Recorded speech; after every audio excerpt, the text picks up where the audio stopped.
ici dans le parc Monceau, Inspire Life, New Ideas for a New World, et j'ai à côté de moi Hervé Franceschi, corse d'origine.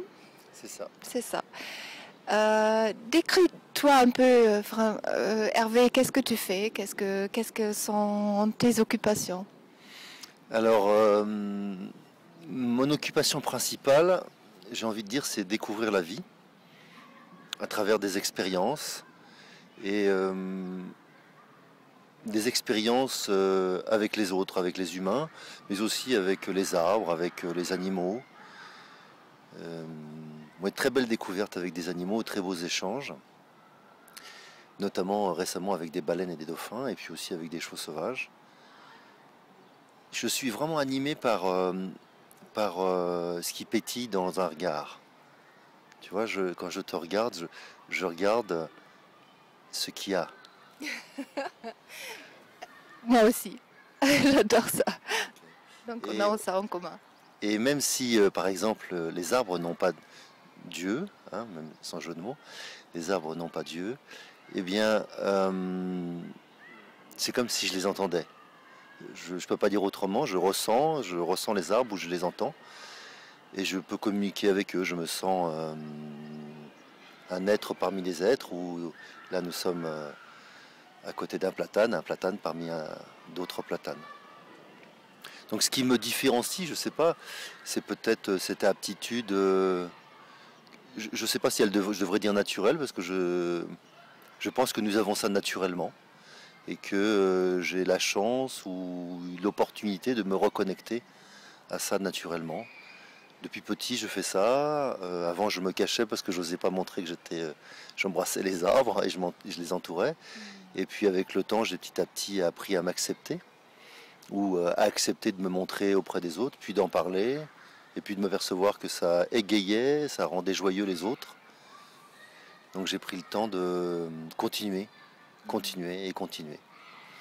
Peut-être que c'est ça qui me différencie d'abord. Et puis, je suis comme un enfant qui est émerveillé face à la vie. Je suis gourmand de la vie. Je suis un épicurien de la vie. J'ai les cinq sens en éveil. J'ai envie de goûter, sentir, voir au-delà de ce que je vois. Parce que je sens toujours qu'il y a quelque chose d'invisible, y compris dans ce que je vois, et qui m'est proposé par d'autres sens. Je ne peux pas voir l'odeur d'un gâteau, mais je sais quand même que quand je vois le gâteau, l'odeur va venir, si elle n'est pas venue avant. Voilà. Ton activité s'appelle Carnet d'éveil. Maintenant, on va peut-être, parce que tu l'exprimes aussi avec une grande beauté dans ton activité professionnelle, tout ce que tu viens de dire maintenant. Et peut-être on peut en parler aussi, parce que c'est ça que tu vis à 100% dans ton activité. Alors oui, je suis heureux de pouvoir vivre mes passions ou l'expérience de la vie, aussi bien professionnellement que dans mon privé. Je dis souvent que le personnel, c'est la personne qui est aussi bien dans le privé que dans le professionnel ou toute autre activité. Et je ne vois pas l'intérêt, ou je n'ai pas envie de faire de dichotomie, de séparer ce qui est moi. D'accord ? On a plusieurs moi, effectivement, qui cohabitent, mais je n'ai pas envie d'avoir un moi professionnel et puis d'un moi privé.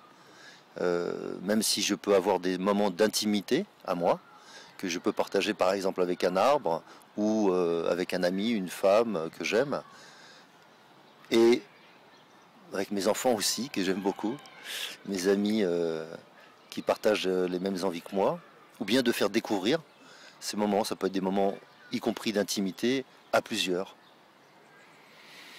Alors, aussi une chose que j'ai découverte avec le temps, c'est que comme j'étais plutôt introverti, plus jeune, même si aujourd'hui, pour beaucoup d'entre mes congénères, je suis plutôt un extraverti, j'ai été longtemps introverti, un grand timide qui se soigne. Et Ce que la vie m'a vraiment appris, c'est que si je ne comprends pas les choses, si je ne comprends pas ce qui m'arrive, la vie me resserre le plat.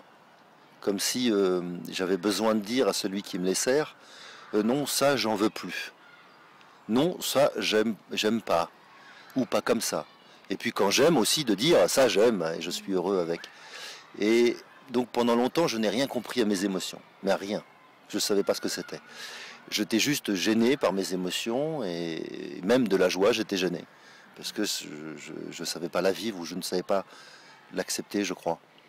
Et ce que la vie m'a enseigné, c'est qu'il fallait que je comprenne. Et donc j'ai pris un certain nombre de difficultés qui m'ont permis de grandir. Et je vois ça comme un cadeau que la vie m'a fait et qu'aujourd'hui j'ai envie de partager.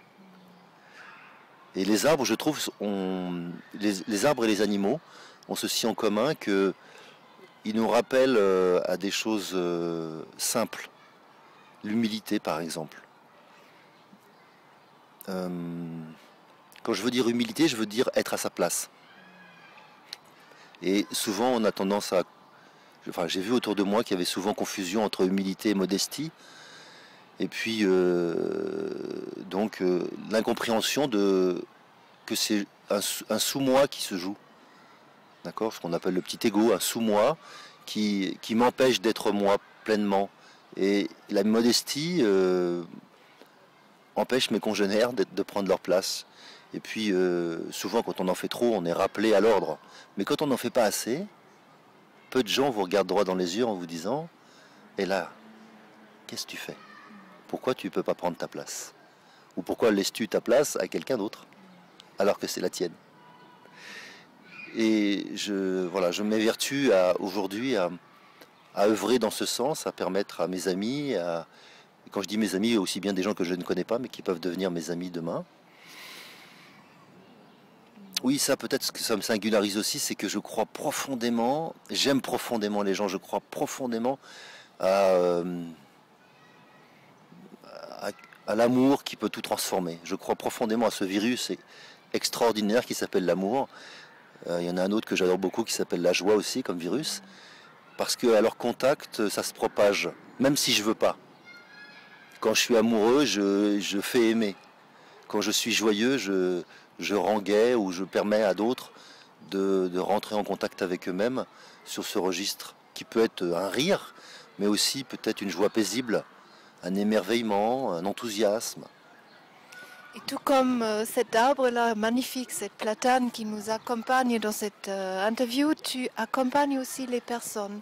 Je te sens souvent, parce que je t'ai déjà expérimenté dans tes formations, c'était extraordinaire, lors d'une formation sur l'intelligence émotionnelle.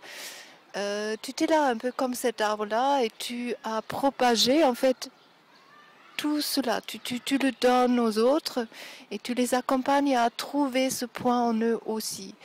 Donc ça, on peut appeler coaching, on peut l'appeler accompagnement, planer plusieurs trucs. Mais j'ai voulu faire cette interview avec toi parce que je trouvais tu as cette petit plus que tu donnes aux personnes professionnelles ou en particulier, de trouver ces points-là et reconnecter avec ces points-là en eux. Alors, se reconnecter à soi, pour moi, c'est une opportunité de vie. Je peux passer à côté de ma vie, et puis en général, à un moment ou à un autre, la vie me rattrape et m'enseigne quelque chose que je n'avais pas eu le temps d'entendre ou de comprendre ou d'accepter.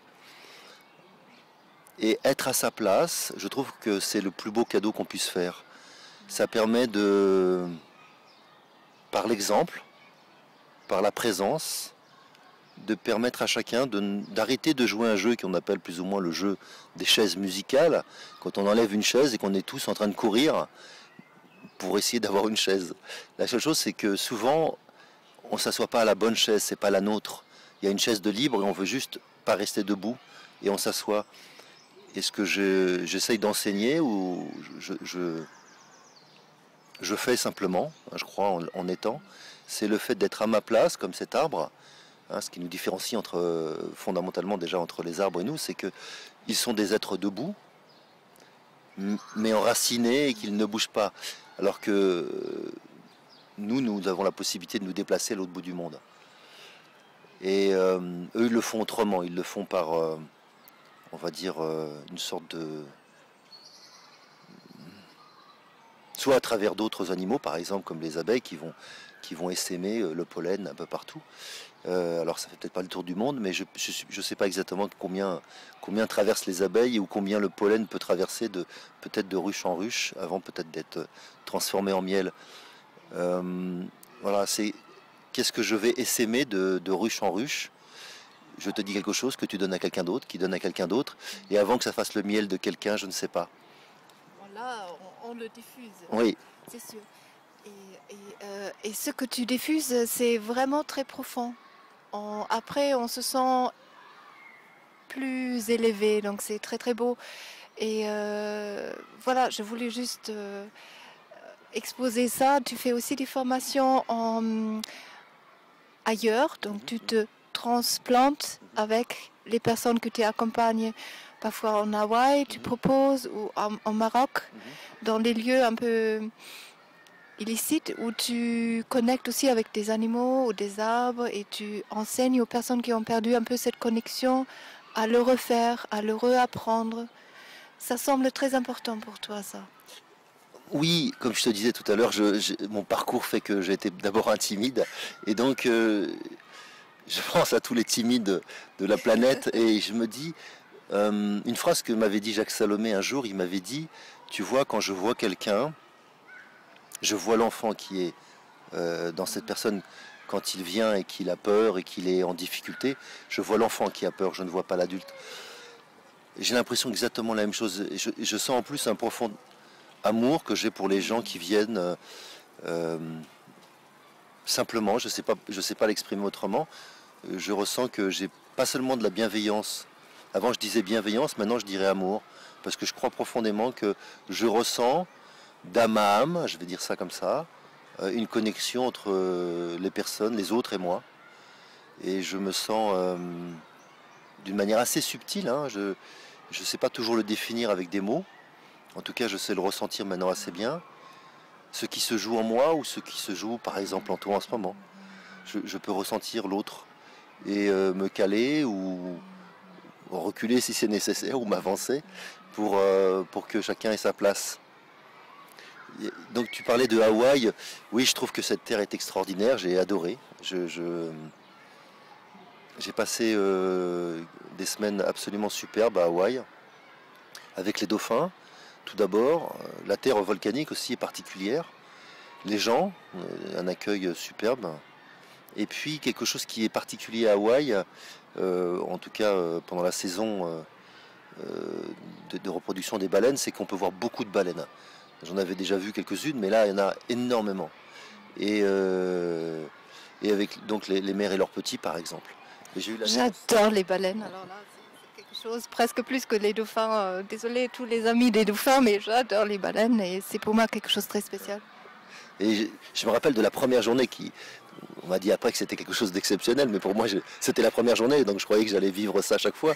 La première journée, nous étions en groupe, on faisait du kayak avec des dauphins, et puis quelqu'un a vu une baleine, je sais pas, à 500 mètres à peine d'où on était, et donc on a pagayé pour se rapprocher de la baleine, et c'était un mâle qui chantait, il était, comme il n'y a pas beaucoup de... Enfin, profondeur, enfin, au lieu de se mettre droit comme ils se mettent d'habitude, ils étaient à plat, et il était à 5 mètres en dessous de nous, et rien que dans le canoë, on sentait les vibrations, et puis on s'est mis dans l'eau, sans nager avec la baleine, hein, on était juste au-dessus. Parce qu'on n'a pas le droit de nager vraiment avec la baleine à Hawaï, hein, on n'a pas le droit de les approcher de très proche.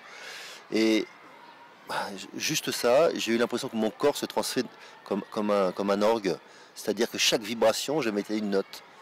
Et j'avais l'impression qu'il me faisait chanter. Il chantait, mais il me faisait chanter. Et j'étais excité comme un enfant. Il y en a qui avaient peur parce qu'en fait c'était quand même un animal énorme, à 8 mètres à peu près. Donc je sais pas, entre 5 et 10 tonnes. Donc c'est juste énorme. Mais j'étais enthousiasmé. Je criais de plaisir tellement j'étais heureux. Les Des enfants qui arrivent en même temps, c'est juste trop beau, c'est magnifique. Et ils admirent cette magnifique arbre ici.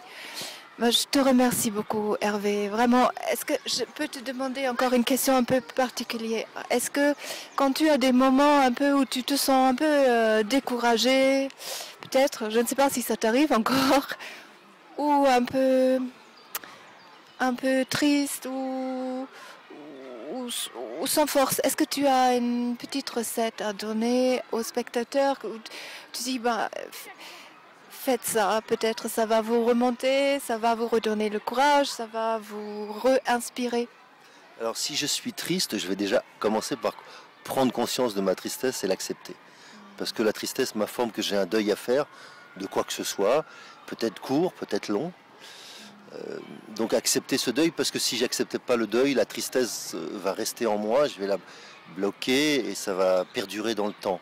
Et au lieu d'être triste quelques jours ou quelques heures ou quelques mois, si c'est nécessaire, je serai triste le reste de ma vie. Et voilà, c'est pour moi la première chose, c'est accepter ce que je vis. Accepter veut juste dire ne pas être, ça n'a rien à voir avec être d'accord, ça a à voir avec accepter que ça se produise. Une phrase que je dis souvent, c'est s'il pleut, vous acceptez qu'il pleuve. Si vous l'acceptez pas, vous allez vous mouiller. Et si j'avais une autre technique quand je vais pas bien, c'est vrai que c'est pas très souvent, mais si ça m'arrive, j'ai une technique que j'applique depuis un certain nombre d'années, qui est que je décide de faire 10 sourires aux 10 personnes que je vais croiser, que je ne connais pas. Et ces 10 personnes, avant la 10e, j'ai toujours une chance énorme, il y a quelqu'un qui me fait un sourire bien au-delà du mien. Et ça, c'est mon cadeau. J'aimerais bien mentionner aussi Sylvie, ta partenaire de vie, on peut le dire comme ça, qui fait cette belle aventure ensemble avec toi et qui est juste une personne pareille comme toi, extraordinaire. Voilà. Donc, je t'embrasse. Merci pour cette belle interview, Hervé. Et, merci de penser à Sylvie. merci. Merci à toi, à vous. Et continuons à vivre la vie pleinement comme ça, comme tu le fais. C'est très très beau. Je te remercie infiniment et je vous embrasse tous.